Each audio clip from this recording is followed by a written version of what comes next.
Hello guys welcome to my class. आज यही class रे तुम दशम श्रेणी ज्यामिति बहिर एक गुरुत्वपूर्ण डिडक्शन करिबा। जो डिडक्शन रो सामान्य कथन रही प्रमाण कर जे एक त्रिभुजर बाहुमानंकर मध्यबिंदुर संयोजक रेखाखंड मानक द्वारा त्रिभुजटी जो चारोटी त्रिभुजरे परिणत हुए सेमाने सर्वसम और प्रत्येक मूल त्रिभुज सह सदृश। पुनश्च प्रमाण कर जे उत्पन्न होइथिबा प्रत्येक त्रिभुजर क्षेत्रफल मूल त्रिभुजर क्षेत्रफलर एक चतुर्थांश अटे। आस पिलाए जो सामान्य कथन तुमको बहुत बड़ लगुच कि अति सहजरे आम प्रमाण करिपरिबा देखिबा। तो प्रथम सोपान रे आमे चित्रटी करिबा। कौन करिबा ना गोटे त्रिभुजर बाहुमानंकर मध्यबिंदु संयोजक रेखाखंड मानक द्वारा त्रिभुजटी किभली चारोटी त्रिभुज परिणत होउची एई भली एक चित्र करिबा। तो प्रथमे पिला देख मन इच्छा तुम माने एक त्रिभुज अंकन करिवो, ठीक अछि। एवं त्रिभुजटीर प्रत्येक बाहुर मध्यबिंदु को चिन्हित करिबा, ठीक अछि।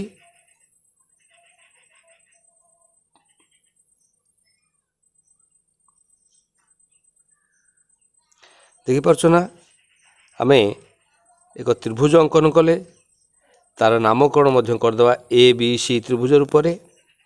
वर्तमान A B C त्रिभुजर A B बाहुर मध्यबिंदु को डी रूप नामित करिबा, बी सी बाहुर मध्यबिंदु को ई रूप एवं ए सी बाहुर मध्यबिंदु को एफ रूप ये डी ई एफ रूप नामित कले। बुझिपारा पिला तापर से कही मध्यबिंदु मान को जोग कले बा ये मध्यबिंदु मानकर संयोजक रेखाखंड मानक द्वारा आमर ए त्रिभुजटी मूल त्रिभुजटी चारोटी छोट छोट त्रिभुज रे परिणत है। बुझिपार ना पिला है। देख से त्रिभुज चारोटी किए किए ए डी एफ त्रिभुज, बी डी ई त्रिभुज, सी ई एफ त्रिभुज एवं डी ई एफ त्रिभुज। यही क्रम मूल ए बी सी त्रिभुजटी आमर चारोटी त्रिभुज रे परिणत है। आमको दत्तरे लिखा कौन लिखा पिले कहल दत्त जहाँ दि जाइए ताही दत्त त्रिभुज ए बी सी बा ए बी सी रे A B Bahu, B C बाहु और सी ए बाहु रो मध्यबिंदु यथाक्रमे डी ई एवं एफ, ठीक अच्छे। तत्पर कौन करा जाइछि तत्पर डी ई एफ एवं एफ डी तत्पर डी ई रेखाखंड ई एफ रेखाखंड एवं एफ डी रेखाखंड अंकन करा जाइछि, ठीक अच्छे। अंकन करा जाइछि आमे दत्तरे यह ही करें दि जाइए दत्तरे, ठीक अच्छे। पर जीवा दत्त पर प्रामाण्य प्रामाण्य तो अनेक प्रामाण्य रही। प्रामाण्य कौन रही जे प्रथमे ए छोट छोट चारोटी जाक त्रिभुज से माने सर्वसम, ठीक अच्छे। तार फास्ट प्रामाण्यटी रखीचे त्रिभुज ए डी एफ सर्वसम, त्रिभुज बी डी ई सर्वसम, त्रिभुज सी ई एफ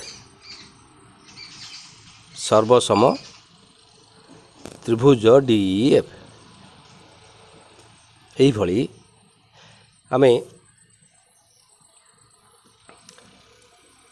प्रामाण्य एक पाइले, प्रामाण्य दुई रही। ए प्रत्येक त्रिभुज मूल त्रिभुज सहित सदृश। सेकेंड रही प्रत्येक मूल त्रिभुज सह सदृश। प्रत्येक माने ये चारोटी जाक त्रिभुज मूल त्रिभुज सहित सदृश। ताल प्रामाण्य टू रही त्रिभुज ए डी एफ सदृश त्रिभुज बी डी ई सदृश त्रिभुज सी एफ सदृश त्रिभुज डी एफ सदृश त्रिभुज मूल त्रिभुज रोचे त्रिभुज एबीसी ठीक अच्छे एवं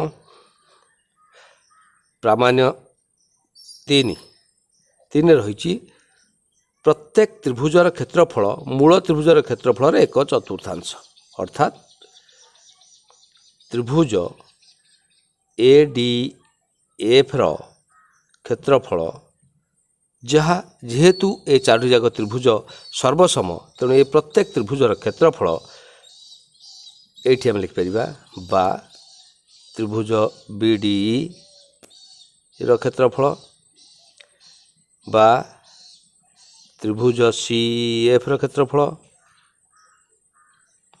बा त्रिभुज DEF रो क्षेत्रफल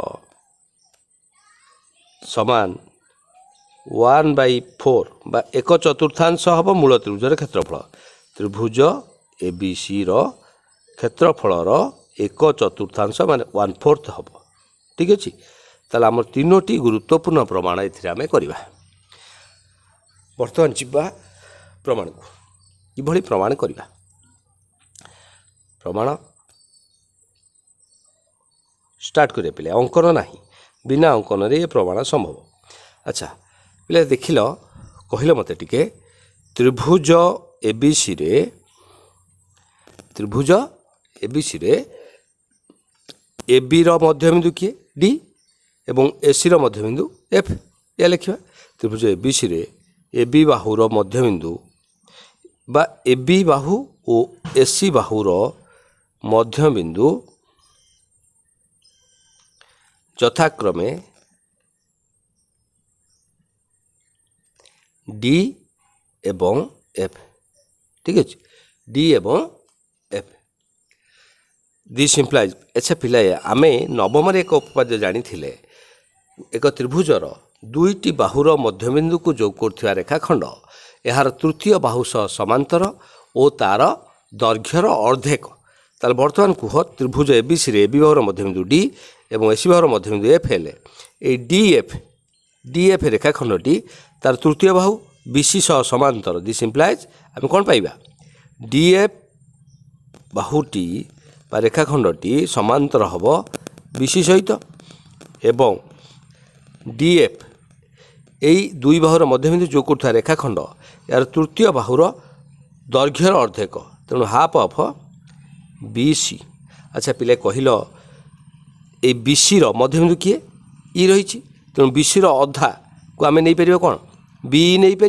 कि C नहीं पार ताल दिस इम्प्लाइज आम ए हाफ BC जगह लिखिपर B कि C जान पिले ताल बर्तमान ये DF टा B सहित कि C सहित सामान तेणु एका प्रकार चिन्ह देख पिले मुझे देदेवि तेणु B रो चिन्ह 2टी गार देती C रो चिन्ह भी 2टी गार दिखाई जेहेतु यहाँ मध्यबिंदु सामान रही पूर्व रही दत्तर रही तेणु बर्तमान B सहित किए सामान है DF बा DF सहित B कि C सामान है ठीक अच्छे अच्छा पिलाए यहीपरी ठीक यहीपरी बा एभली आम कौन प्रमाण करिपरिबा जेमिति ए 2टी बाहुर मध्यबिंदु द्वय को जो कर रेखाखंडटा तृतीय बाहु सहित समांतर है और तार अर्धेक है ठीक सेहीपरी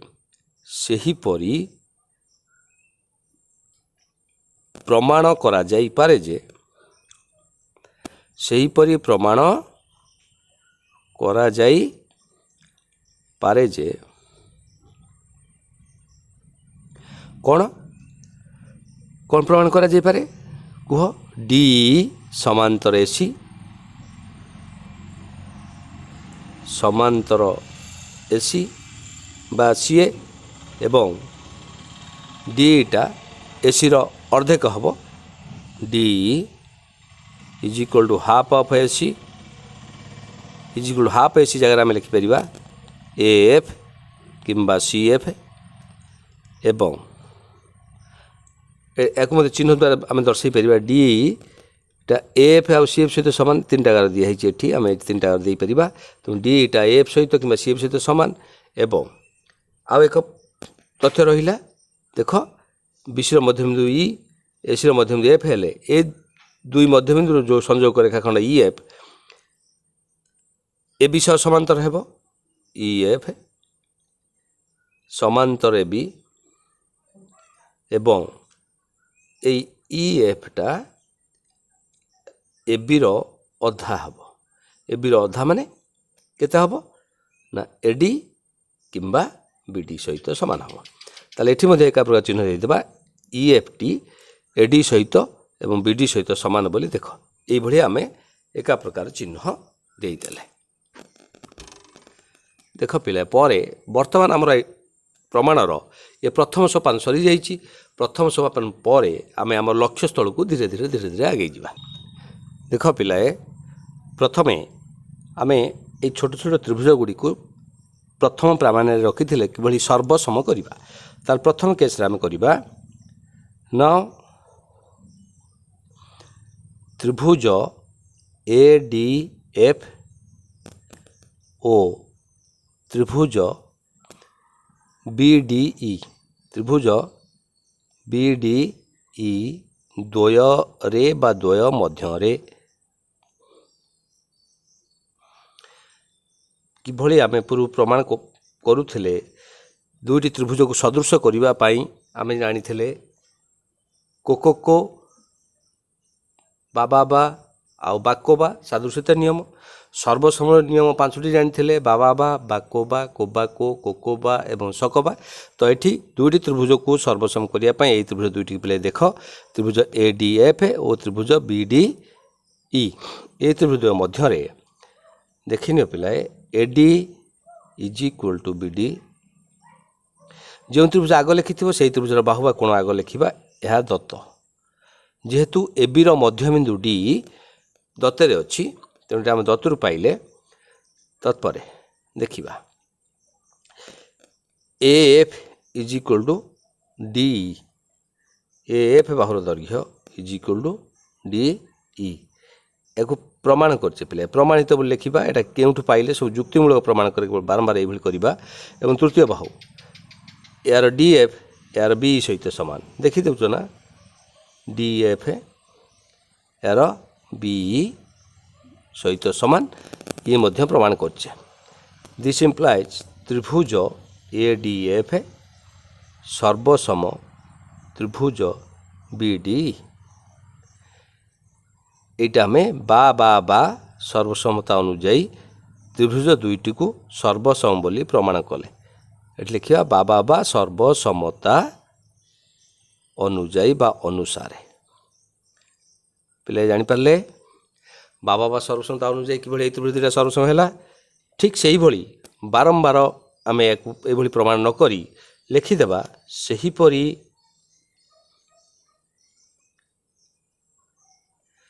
ପ୍ରମାଣ କରାଯାଇପାରେ ଯେ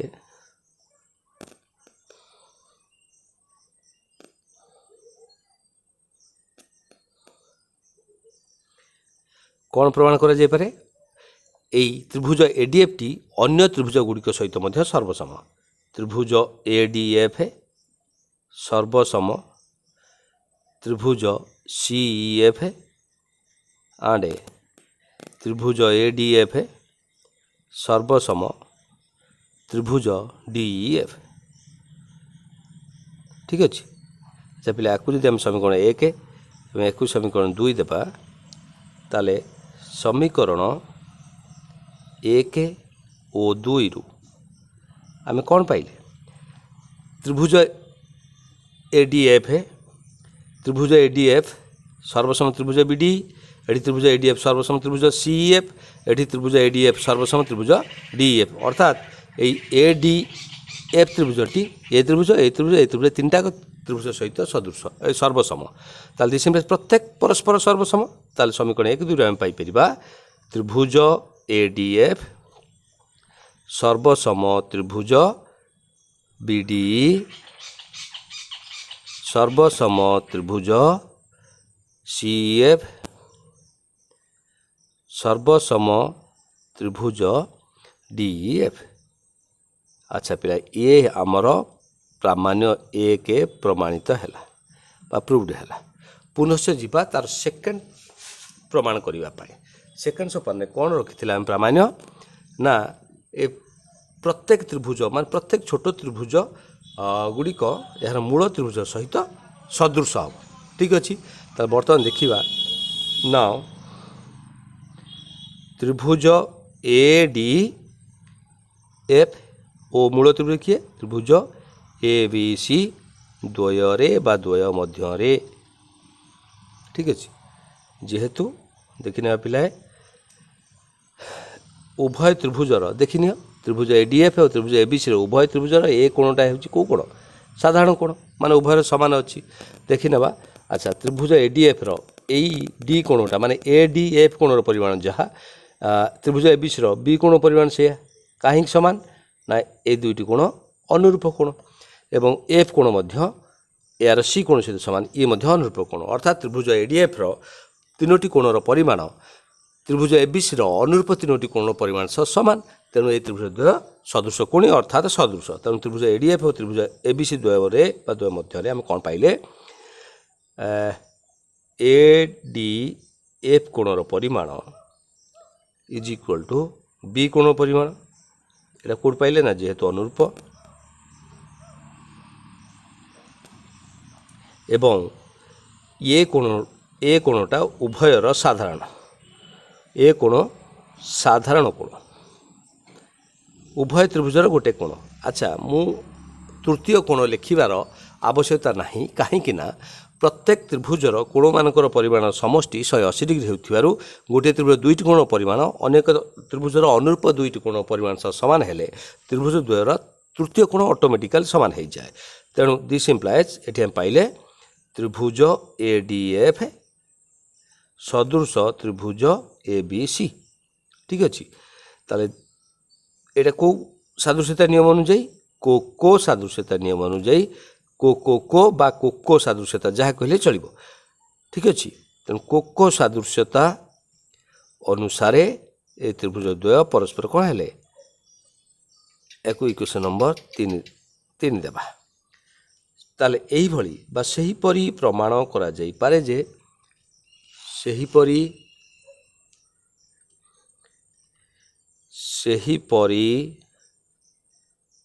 ପ୍ରମାଣ କରାଯାଇପାରେ ଯେ କ'ଣ ସେହିପରି ପ୍ରମାଣ କରିପାରିବା? ଅନ୍ୟ ଛୋଟ ତ୍ରିଭୁଜ ଗୁଡ଼ିକ ମଧ୍ୟ ମୂଳ ତ୍ରିଭୁଜ ସହିତ ସଦୃଶ କରାଯାଇପାରେ। କ'ଣ? ନା ତ୍ରିଭୁଜ ବି ଡି ସଦୃଶ ତ୍ରିଭୁଜ A B C, ତ୍ରିଭୁଜ C F ସଦୃଶ ତ୍ରିଭୁଜ ଏ ବି ସି ଏବଂ ତ୍ରିଭୁଜ ଡି ଏଫ୍ ସଦୃଶ ତ୍ରିଭୁଜ ଏ ବି ସି। ୟାକୁ ଇକ୍ୱେସନ୍ ନମ୍ବର 4 ଦେବା। ତାହେଲେ ବର୍ତ୍ତମାନ ପିଲାଏ ସମୀକରଣ 3 ଓ 4ରୁ ସମୀକରଣ 3 ଓ 4ରୁ ଆମେ କ'ଣ ପାଇଲେ? କୁହ ପିଲାଏ। ପାଇଲେ ନା ପ୍ରତ୍ୟେକ ଛୋଟ ଛୋଟ ତ୍ରିଭୁଜ ଗୁଡ଼ିକ ମୂଳ ତ୍ରିଭୁଜ ସହିତ ସଦୃଶ ହେଲା। ଅର୍ଥାତ୍ ତ୍ରିଭୁଜ ଏ ଡି ଏଫ୍ ସଦୃଶ ତ୍ରିଭୁଜ ବି ଡି ଇ ସଦୃଶ ତ୍ରିଭୁଜ ସି ଏଫ୍ ସଦୃଶ ତ୍ରିଭୁଜ ଡି ଏଫ୍ ସଦୃଶ ତ୍ରିଭୁଜ ଏ ବି ସି। ଏହା ହିଁ ହେଉଛି ଆମର 2yର ପ୍ରାମାଣ୍ୟ ବା ପ୍ରୁଭ୍ଡ ହେଲା। ଠିକ୍ ଅଛି, ବର୍ତ୍ତମାନ ଯିବା ତୃତୀୟ ପ୍ରମାଣ କରକୁ।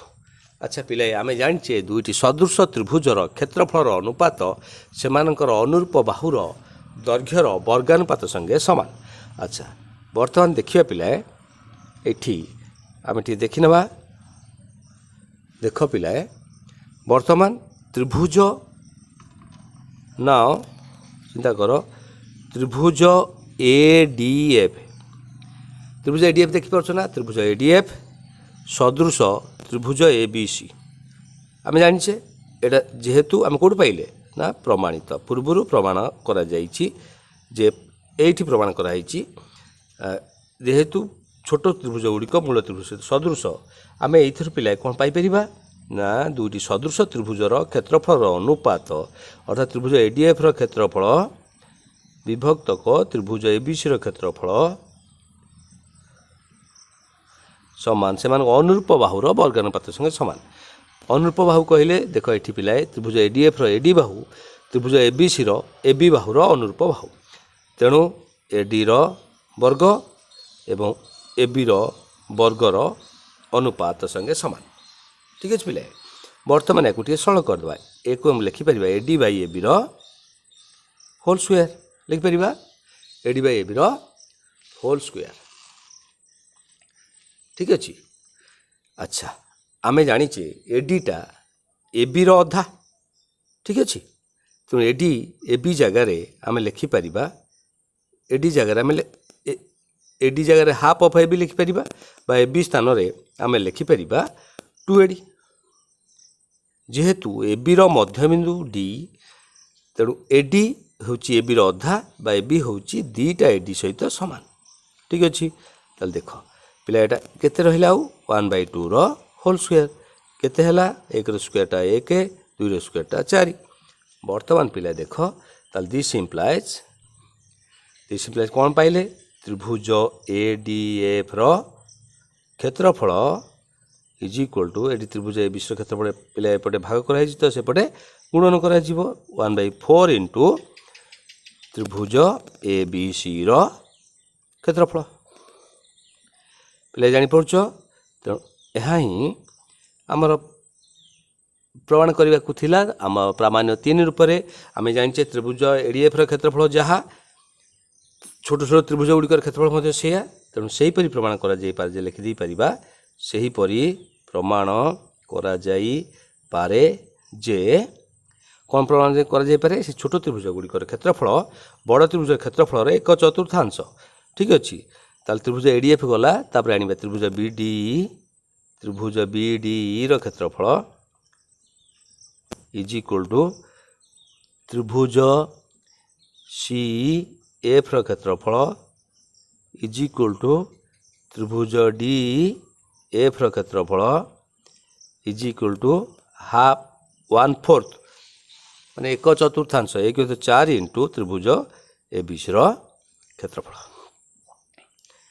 बुझिपारे पिलाए वर्तमान आमर यही गुरुत्वपूर्ण प्रमाणकरटी एठारे परिसमाप्ति होची। तुमे आउरी एही भली मोर प्रमाणकर सीरीज बा सिद्धांत डिडक्शन सीरीज रो अन्य प्रमाण गुडी को जानिया पाई मोर यूट्यूब चैनल को तुमको सब्सक्राइब शेयर और लाइक करिया पड़िबो।